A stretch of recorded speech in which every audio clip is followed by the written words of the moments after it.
अस्सलाम वालेकुम नाजरीन। मशरिक़ वस्ता में एक बड़े जोग्राफियाई सियासी बहरान के दौरान फ़ाइनेंशियल मार्केट्स में सरमायाकारी करना एक इंतहाई पेचीदा मामला बन चुका है। इस सूरत हाल ने सरमायाकारों को दो बिल्कुल मुख्तलिफ तारीखी नज़रियात और हिकमत अमलियों के दोराहे पर ला खड़ा किया है। आज के इस तज्ज़िये में हम इन्हीं दो मुतसादिम लाहे अमल का गहराई में जायज़ा लेंगे ताकि इस गैर यकीनी सूरत हाल को बेहतर तौर पर समझा जा सके। तो आज के इस तज्ज़िये का खाका कुछ यूं है। सबसे पहले हम मौजूदा बहरान और इससे जुड़े बुनियादी माशी खौफ को समझेंगे। फिर हम सरमायाकारी की दो मुख्तलिफ हिकमत अमलियों बाय द डिप और सेफ हेवन का जायज़ा लेंगे। इसके बाद हम देखेंगे कि तारीख़ हमें कौन से मुतसादिम इशारे दे रही है, और आखिर में इस गैर यकीनी सूरत हाल से निमटने के लिए एक वाज़ेह फ्रेमवर्क पेश करेंगे। चलें बात शुरू करते हैं पहले हिस्से से, जिसमें हम मौजूदा जुग्राफियाई सियासी सूरत हाल और आलमी मईशत पर उसके फौरी असरात का जायज़ा लेंगे। ये बहरान आबनाए हॉर्मुज़ के गिर्द घूमता है और दुनिया भर में जो तेल सप्लाई होता है उसका 20% यानी हर 5 में से 1 बैरल इसी तंग समंदरी रास्ते से गुजरता है। तो जाहिर है यहाँ पैदा होने वाला कोई भी खलल पूरी दुनिया की एनर्जी मार्केट को हिला कर रख देता है। इस वक्त सरमायाकारों को दो बड़े माशी दबाव का सामना है। एक तरफ जंग की वजह से तेल की कीमतों में तेजी से इजाफे का खदशा है जो महंगाई को बढ़ाता है, और दूसरी तरफ हाल ही में सामने आने वाले कमजोर जॉब नंबर्स माशी सुस्तरवी के खदशात को जन्म दे रहे हैं। ये दोनों चीजें मिलकर एक परफेक्ट इकोनॉमिक तूफान की शक्ल इख्तियार कर सकती हैं। और इन दोनों खतरों का जो मजमुआ है उसे माशी जुबान में कहते हैं स्टैगफ्लेशन। ये वो सूरत हाल होती है जो किसी भी मईशत के लिए समझे एक डरावना ख्वाब है। महंगाई भी उरूज पर, बेरोजगारी भी बढ़ रही है और माशी तरक्की मुकम्मल तौर पर रुक गई है। यही वो बुनियादी डर है जिसने इस वक्त मार्केट्स को अपनी लपेट में लिया हुआ है। अच्छा, इस सूरत हाल में सरमायाकारों के पास एक लाहे अमल तो ये है जिसे बाय द डिप कहा जाता है। ये नज़रिया क्या कहता है? ये नज़रिया हालिया तारीख को देखता है और ये मानता है कि ऐसे बहरान दरअसल ख़रीदारी के बेहतरीन मौके होते हैं। तारीखी डेटा देखें तो एक बहुत दिलचस्प पैटर्न नज़र आता है।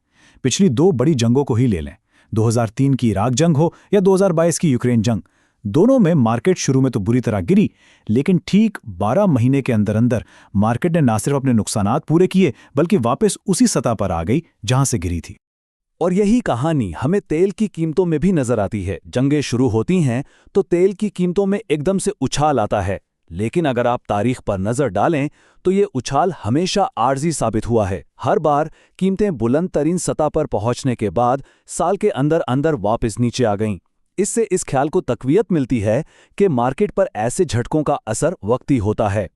एक तज्जियाकार टॉम नैश ने इस पूरे फलसफे को एक जुमले में समो दिया है।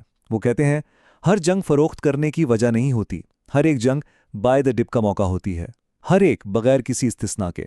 यानी इनके नज़दीक जंगों से पैदा होने वाली मार्केट की गिरावट समझदार सरमायाकारों के लिए बेहतरीन असासों को सस्ते दामों खरीदने का एक नायाब मौका है।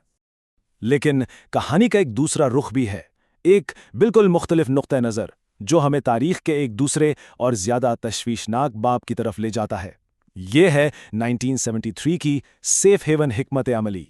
1973 में जब ओपेक ममालिक ने तेल को एक हथियार के तौर पर इस्तेमाल किया तो स्टॉक मार्केट तबाह हो गई। S&P 500 अपनी आधी कीमत खो बैठा, और महंगाई को अगर शामिल करें तो मार्केट को अपनी असल कदर पर वापस आने में 20 साल लग गए। लेकिन इसी दौरान ठोस असासें जैसे सोना और चांदी, उनकी कीमतें आसमान पर पहुंच गईं।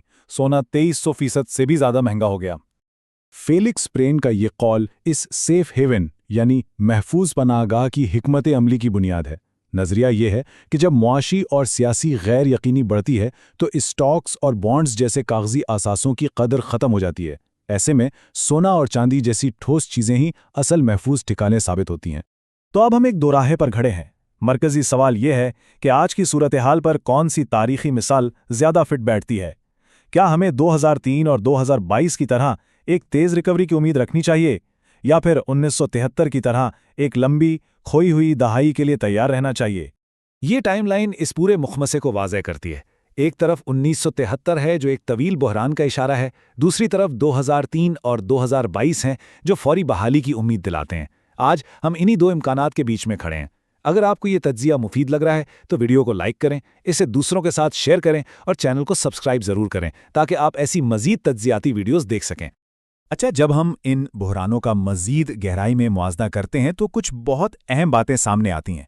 देखिए, आज के बहरान की जो बुनियादी वजह है, यानी तेल को बतौर हथियार इस्तेमाल करना, ये तो सीधा सीधा 1973 की याद दिलाता है। लेकिन मुआशी हालात मुख्तलिफ हैं। 1973 के बरक्स आज अमेरिका खुद दुनिया के सबसे बड़े तेल पैदा करने वाले ममालिक में से एक है, और ये बात हमें 2003 और 2022 के करीब ले आती है।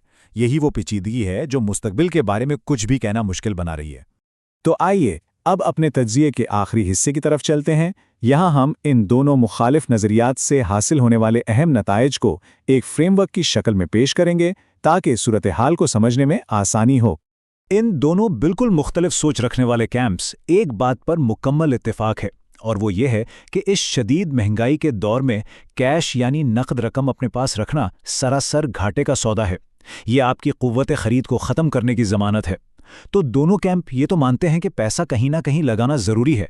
असल सवाल ये है कि कहाँ। ये टेबल इन दोनों हिकमत अमलियों का एक बेहतरीन खुलासा है। एक तरफ बाय द डिप का नज़रिया है जो कहता है कि जंगें मार्केट के लिए आर्जी वाक़यात हैं।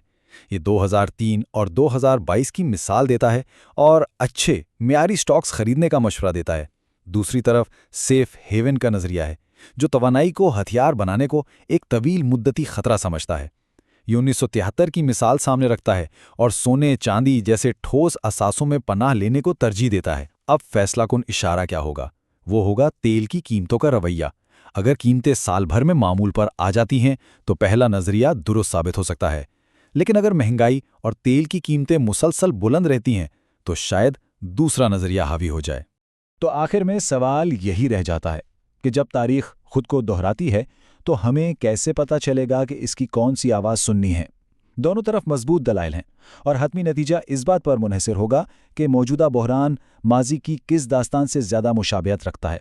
ये वो चैलेंज है जिसका सामना आज हर सरमायाकार को है। अपना बहुत ख्याल रखिएगा। अल्लाह हाफिज़।